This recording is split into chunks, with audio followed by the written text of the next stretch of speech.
kao što sam obećao za vrijeme mandata ministra, da će biti transparentan, da će sve javnosti informacije koje mogu da podijelim sa javnošću da će podijeliti i poslije dužeg vremena prozivanja od strane nekih dušebrižnika, kako u političkom svijetu, tako nažalost i u vašoj novinarskoj profesiji, od strane navedeni takozvani blogera koji sve znaju i koji sve razumiju, te dovode ljudi i ugrožavaju njihovu bezbjednost i sigurnost, a s obzirom da vlada veliko interesovanje javnosti i medija, odlučio sam da danas ovo podijelim sa vama.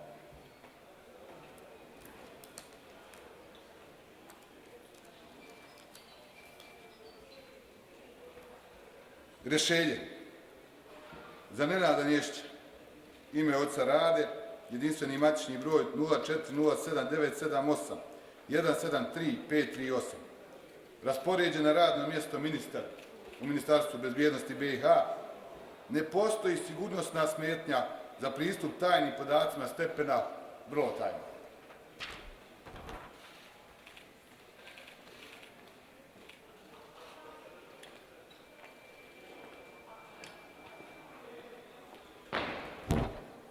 Na osnovu ovoga, a želim da kažem da su ovo radile Bezbjednosne agencije BiH i Obavještajna bezbjednosna agencija BiH,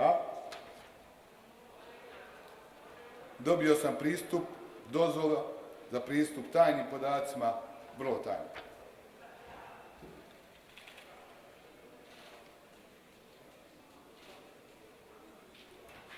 Time stavljamo tačku na još jednu spekulaciju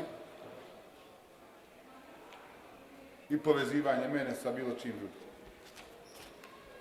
Nažalost, neki ljudi zarađuju novac na taj način da ljagaju druge ljude, ne birajući ni sredstva, ni postupke, ne birajući i ne vodeći računa da li time ugrožavaju možda i bezbjednost lica koji se ne nalazi na pozicijama na kojim se ja nalazim, da li ugrožavaju bezbjednost moje porodice, moje maloljetne djece. Zaista, ja smatram da ovim trebamo staviti tačku. Ali ne na tačku, na to da li ja imam pristup ili nemam, nego trebamo nekima koji pružaju lažne informacije, iznose sredstva javnog informisanja, tužilaštvo bi trebalo da reaguje. Ta lica moraju da daju izjave i moraju da odgovaraju za svoje riječi, koje su više puta iznosili putem sredstava javnog informisanja. Izvolite.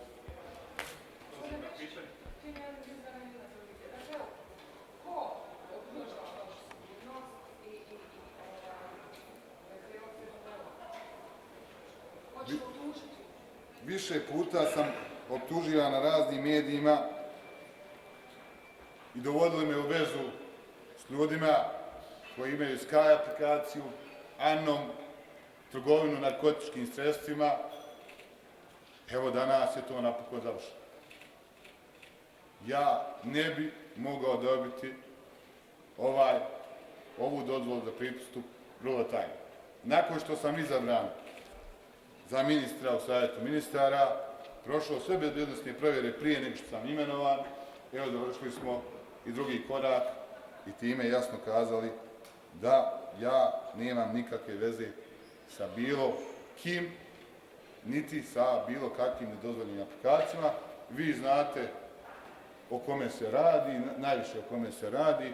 To gospodina sam ja tužio u Beogradu, pošto, nažalost, naše tužilaštvo, naši sudovi nemaju rješenja za navedenog blogera, koji sve zna, i kad ga tužite u BiH, nažalost, dobijete samo presudu i sudske troškove, i troškove advokata, a sankcija se ne izvršava protiv lica koje je osuđeno.